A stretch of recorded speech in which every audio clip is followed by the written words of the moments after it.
Explain. Prado. Here. President, we'll have the first public portion. This public portion is for agenda items only. I said I know it's a long hallway. Anyone wishing to speak? I hate Seeing none, close the first public portion.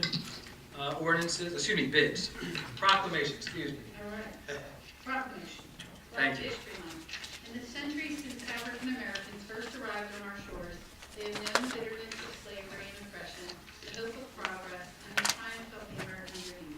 African American history is an essential thread of the American narrative that traces our nation's enduring struggle to perfect itself. Each February, we recognize Black History Month as a moment to reflect upon how far we have come as a nation and what challenges remain. Nearly 100 years after the Civil War, African Americans still face daunting challenges and indignities. Widespread racial prejudice inhibited their opportunities, and institutional discrimination such as black codes and Jim Crow laws denied them full citizenship rights. Despite these seemingly impossible barriers, pioneering African Americans blazed trails for themselves and their children. They became skilled workers and professionals. They purchased land, and a new generation of entrepreneurs founded banks, educational institutions, newspapers, hospitals, and businesses of all kinds. This month, we recognize the courage and tenacity of so many hardworking Americans whose legacies are woven into the fabric of our nation. We honor African Americans whose resilience and perseverance sustain the dream of equality and fairness. We salute those citizens of past generations who rose above the injustices of their time and who empower the residents of this community that change in America is possible. Now therefore, I, David Mayor, and Orlando Mercado, Council President, do hereby proclaim February 2016 as Black History Month. I call upon our educators, librarians, and all the people of Gloucester Township to observe this month with appropriate programs, ceremonies, and activities. Thank you. At our next council meeting, we'll be celebrating Black History Month, honoring individuals that made outstanding contributions to our community here. Bids. 2015 road improvement program and the solid waste collection bid. I'll accept the motion. Second. On the question, roll call, please. Mr. Hutchison? Yes. Mr. Schmidt? Yes. Mrs. Stubbs? Yes. Mrs. Winters? Yes. Mr. Mignone? Yes. Mrs. Trotter? Yes. Mr. Mercado? Yes.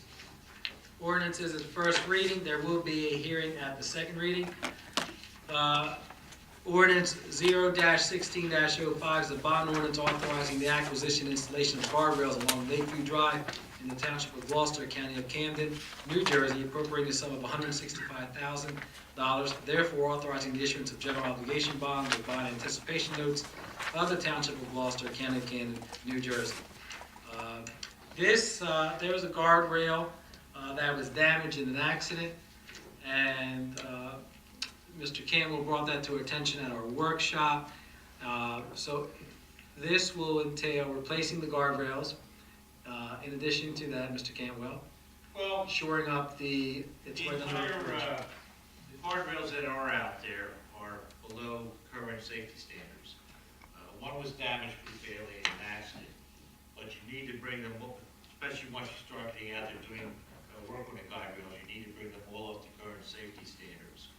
So that means doing the rails that protect all four sizes of the bridge parapet along there, getting those out of the way, and making some improvements to the bridge parapet also to get that to the proper standards. Thank you very much. I entertain the motion. Second. On the question, roll call, please. Mr. Hutchison? Yes. Mr. Schmidt? Yes. Mrs. Stubbs? Yes. Mrs. Winters? Yes. Mr. Mignone? Yes. Mrs. Trotter? Yes. Mr. Mercado? Yes. Ordinance 0-16-06 is the ordinance of the Township of Gloucester requiring mortgage registration relating to a vacant and abandoned real property mortgages in default and providing for the form of registration and requiring maintenance and security by mortgagees for the care, maintenance, security, and upkeep of the exterior of vacant and abandoned residential property by creditors who have filed a summons and foreclosure complaint regarding residential property within the Township of Gloucester. This is a shared service agreement with the County of Gloucester in which this firm would register abandoned homes in Gloucester Township. One of the issues that we've encountered is we can't find who the owner of that said property is. Mr. Karski, you want to add to that? No, that's, I believe it might, I don't know, is it qualified as a shared service or is it a cooperative purchasing agreement? Well, the ordinance is initiated through that shared service program. They require this ordinance to be of record because the ordinance mandates the mortgage holders of vacant and abandoned properties to register, and that gives them the mechanism to protect deteriorating communities. Once this ordinance is passed, then it's the intent to do the shared service. Okay, and I believe there's in excess of 15 municipalities in Gloucester County participating, as we'd be the first outside of Gloucester County. Thank you. Entertain a motion I'll make that motion. Second. on the question. Roll call, please. Mr. Hutchison? Before I cast my vote, I'd like to applaud the administration, our legal department for this. It's very difficult to live next to a property that's been abandoned. In my development, I believe next to you, Mr. Carlemere, at least a couple of houses down, a house was vacant for quite some time. The pool gets a lot of mosquitoes in it, and this summer we're going to have to worry about mosquitoes with that virus. So I think it's a great job. I vote yes. Mr. Schmidt? Yes. Mrs. Stubbs? Yes. Mrs. Winters? Yes. Mr. Munoz? Yes. Mrs. Estrada? Yes. Mr. Mercado? Yes. Next, we have our consent agenda. Anyone wishing to remove any of the items, please speak up. Hearing none, I entertain a motion to approve the consent agenda. I'll make that motion. Second. On the question. Roll call, Madam Clerk. Mr. Hutchison? Yes. Mr. Schmidt? Yes. Mrs. Stubbs? Yes. Mrs. Winters? Yes. Mr. Munoz? Yes. Mrs. Estrada? Yes. Mr. Mercado? Yes. 67, resolution appointing members to the Gloucester Township Historical and Scenic Preservation. I entertain a motion. So moved. Second. On the question. Roll call, please. Mr. Hutchison? Yes. Mr. Schmidt? Yes. Mrs. Stubbs? Yes. Mrs. Winters? Yes. Mr. Munoz? Yes. Mrs. Estrada? Yes. Mr. Mercado? Yes. 68, resolution appointing members to the Gloucester Township Municipal Utilities Authority. Entertain a motion. So moved. Second. On the question. Roll call, please. Mr. Hutchison? Yes. Mr. Schmidt? Yes. Mrs. Stubbs? Yes. Mrs. Winters? Yes. Mr. Munoz? Yes. Mrs. Estrada? Yes. Mr. Mercado? Yes. We did not receive any GT eGov access emails. We'll open up the public portion. Anyone wishing to speak, please raise their hand. Mr. Giordano.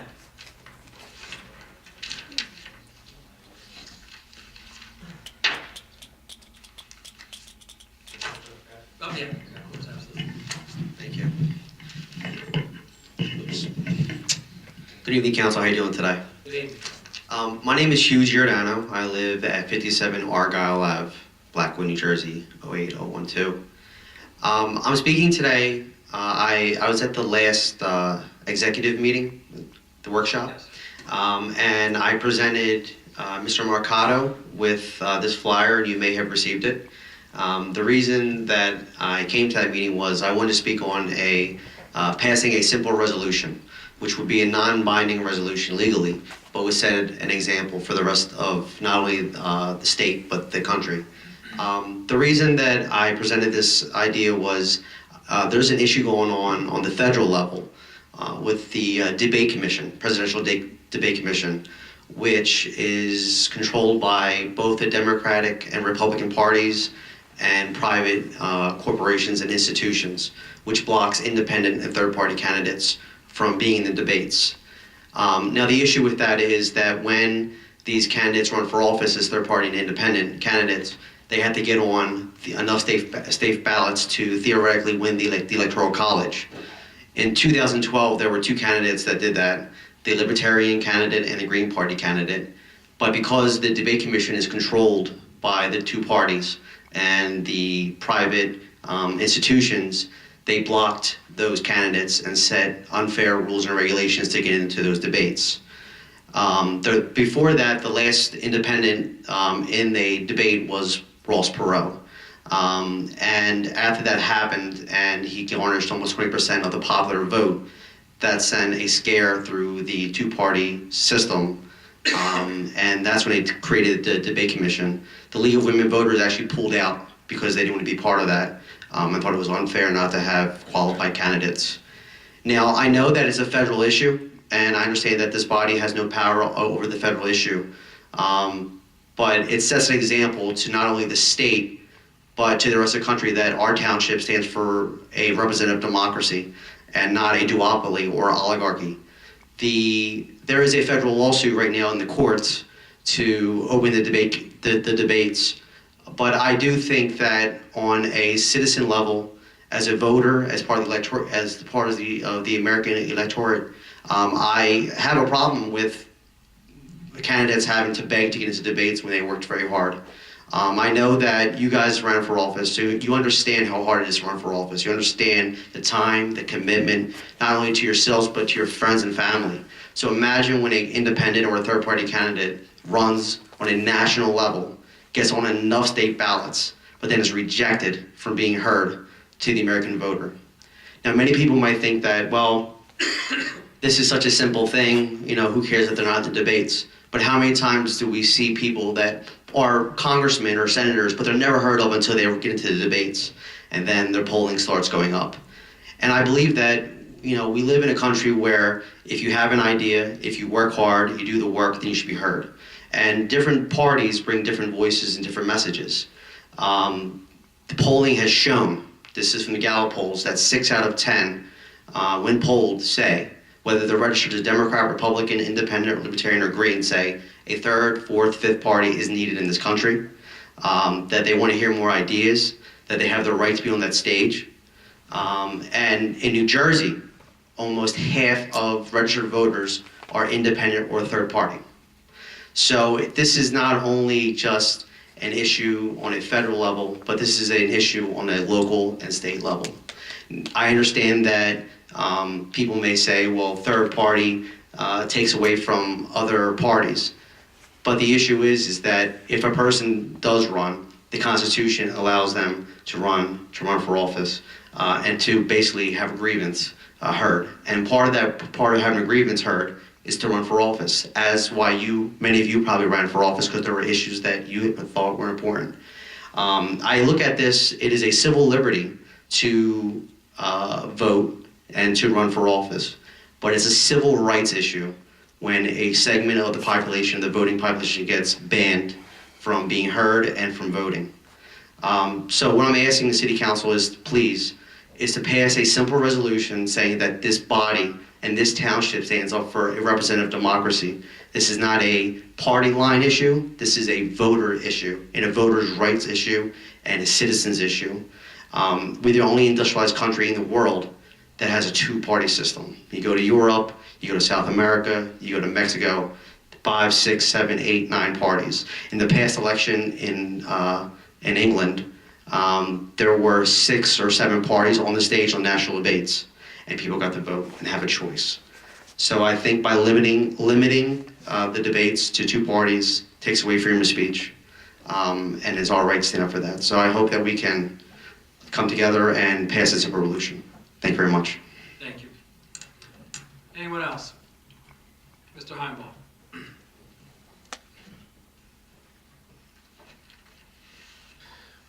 Pete Heimbaugh, Morningstar Court.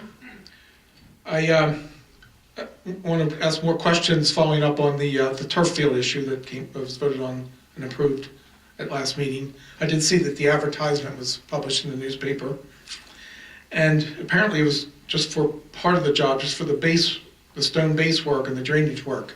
Is there a reason why the bid advertisement was just for that portion of the job? I didn't see the bid. I did not. So, I would have to contact Mr. Pettit, and I can give you an answer. Tom, if you can help me with that, contact Mr. Pettit. it said that whoever bid on this and received the contract for the base work would work in coordination with this synthetic turf installer. So there sounds like there's 2 different contractors that will be hired to install these. There are, and he's correct. We're going to purchase the actual fields through a cooperative purchasing agreement. I believe it might be with Middlesex Regional. And then what we need to put out here is the actual construction of the facility, which would entail the laying of the base and all the other things. So the actual turf installer is already known? I mean, it's a, Our bid is to go out for somebody to put this whole thing together and to set the field up so that it's ready to be installed. You buy the field separately, it's a package, but you have to have an installer. so we already know who the turf, Know who we're going to buy the field from because it's qualified under a state-approved purchasing agreement. if that's one vendor, so this won't go out for bid, it's just this one qualified vendor It already has through the Middlesex through the Regional cooperative, through the cooperative. State So we know the price. Well, so we know the price of this fields already. That's a known, that's a known, The engineer has estimated the pricing. He doesn't know the pricing of the installation, obviously. right? That still has to be bid. I'm sorry about that. No, that's fine. Okay, also, I did see, this is for 2 fields. Am I still correct in that? I'm not sure. I got, It's actually 2 fields with, I believe, 4 alternates. what does that mean as far as a bid? Depending on what our bids come back in, if there's, if we have a better price, we can expand it to up to 4, correct? Correct. So is that why the 2.7 is being bonded? Correct. The That- likelihood is going to be 3. I don't foresee that we'll be able to go beyond. And these are all fields that currently exist as grass fields. They are. So I have another question related to that. The bid spec design, which Pettit put together, billed Gloucester Township almost $60,000 for this bid spec design. This is to make a bid spec, make a design for a bid spec for fields that already exist, where the dimensions are known. They're already set by the youth athletic That's design and inspection. $60,000 for 2 or 3 or 4 fields that already exist to make a design spec for turf companies and base installers who know what they're doing. I have a feeling these installers don't even need a spec. They've done this so many times, and it's already an existing field, and the dimensions are given, and the field exists, and we've already done the design on these fields when they were built, a dozen years ago at the community park. How would $60,000 be needed to make a design, to spec out a design for these fields that exist? That's turf fields that get installed every day by these firms. That's roughly 2% of the project. Well, I'm not talking about percentages, I'm talking about $60,000. Right. Well, I'm talking about percentages, because a typical engineering project would run somewhere in the vicinity of 12 to 15% of the project. Well, this isn't even for engineering, this is just the bid spec. This isn't even for installation or engineering or project management or whatever else they're gonna It do. includes inspection. He has to oversee the entire project through completion. They've already billed for that? How would they bill for that we don't know the app? Is that part of the $60,000 inspection? It hasn't even occurred yet. Straw poll, and he was awarded that contract. I'm talking about we already paid them $60,000, and all we did was send out this little, We didn't pay 60 yet. We haven't. I have a bill from them for turf. I asked for the bills for them, and I received them under the project Artificial Turfs. I don't believe that was paid yet, but Well- I'll take a look at it for you. Well, yeah, it was. So $60,000 for something that doesn't, it seems to me wouldn't even need to have a spec design, a bid spec design. It's a field that exists. For a turf, to install turf over it that all, It needs to be engineered. You need an engineer. well, this is engineering, this is for the bid spec. Yeah, you got to, just like Councilwoman Trotter just said, the drainage situation, we have to make sure that this thing drains properly. Because those the grass fields I know that we play on at Highland are not level. Well, So the I mean, installers- wouldn't the turf field have to be level before you even, The installers, I'm sure, and these installers have dealt with fields that are not level when they walk onto the site every time. This is part of what they do when they install a turf onto a field. It's never level, I'm sure. During, when $60,000 though, When Hickstown Park was designed and created, they had engineers. Absolutely. Okay. And sometime after that, it was determined, in my humble opinion, that there were significant problems with the park. Yes. Significant. Sinkholes. And I had a problem with that because there was engineers involved the entire way through it. And I let them know how unhappy I was. So I look at this situation, and I think it's kind of analogous. We are spending a lot of money installing these turf fields. And I can tell you right now, I couldn't install them. And I'm not going to rely upon somebody who I'm buying these fields from to tell me that it's been installed correctly.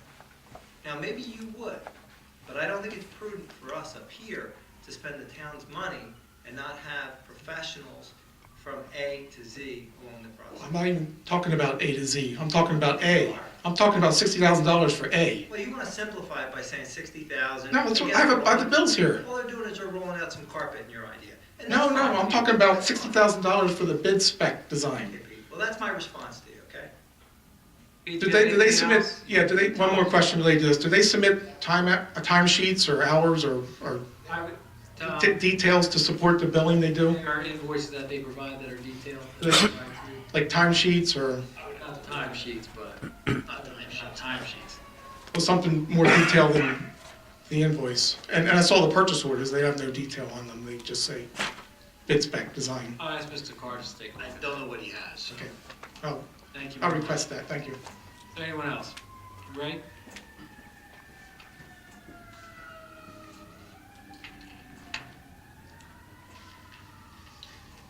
Good evening, Council. Ray Palzor, Ariel. I didn't have any questions earlier in the night. I was going to get set here quick, but some have arose with your conversation with Mr. Heinball. When the community park was built, what engineer performed the work to have that field graded? Shore De Palma. Just no Okay. longer- Now, when it, Yeah, they broke up in different pieces. you said that quick. When Councilman Hutchinson, when you were unhappy about that, what actions were taken during the dirt and natural grass fields were taken by this township to make sure those fields were safe? Did you consult with an engineer at that time to find out what could be done to the fields, or if it was major enough to make sure these fields were safe from sinkholes, grading, crowned, what have you? That was before I got on council. Can I add to that? Yeah. The engineer, I'm gonna say his name, came to our workshop and then refused to come to our workshop anymore because Mr. Bianchini laid into him about the work that was performed there. There were sinkholes that were taking place throughout the park, and in fact, they sent another engineer in his place. But we, at the time, we held his feet to the fire on particular projects. Do you recall? Some conversations, I think. Issues, if I recall, were the drainage connections of the drains infrastructure. And I think there was some work performed at their cost because of some of the connections were done improperly. There's a significant cost to that firm, if my memory serves me correct. Yes. How many years ago are we talking about that this was noticed till today? When these major problems occurred with the field from the current design, how many repairs were done? How many major repairs were done to upgrade these fields to be satisfactory and or safe? Dig up the connections and. There was a, I don't mean to interject, but we got pulled in to help. It was a problem with pipelines. Pipelines weren't joined properly to structures and sometimes to each other all throughout. And everything was, we had everything televised, had a number of problems. I don't know what the cost was, but we identified the locations where the pipes weren't properly installed. They had to come back, dig them up, reinstall them to that. It went for some time. It was a good chunk of change right now was spent, and through the palm of the contract, I don't know who paid for it. If it was ever a resolution dispute, who was responsible for it, but it didn't cost the township any money to do that work. And at that time, were the fields made to satisfactory? Leveling, crowning, runoff, drainage, all those things. Was the field ever brought back up to specs? Or were we just going to continue to point our finger at a gentleman who ran an organization that's out of business? Were the fields ever made safe? Were they crowned properly? Drainage. Was any of this done up until now? Are we assured of that? If I may answer. Please. I don't believe there's been any issues since that. And that's maybe 7, 8 years ago. There's some wear and tear that takes place.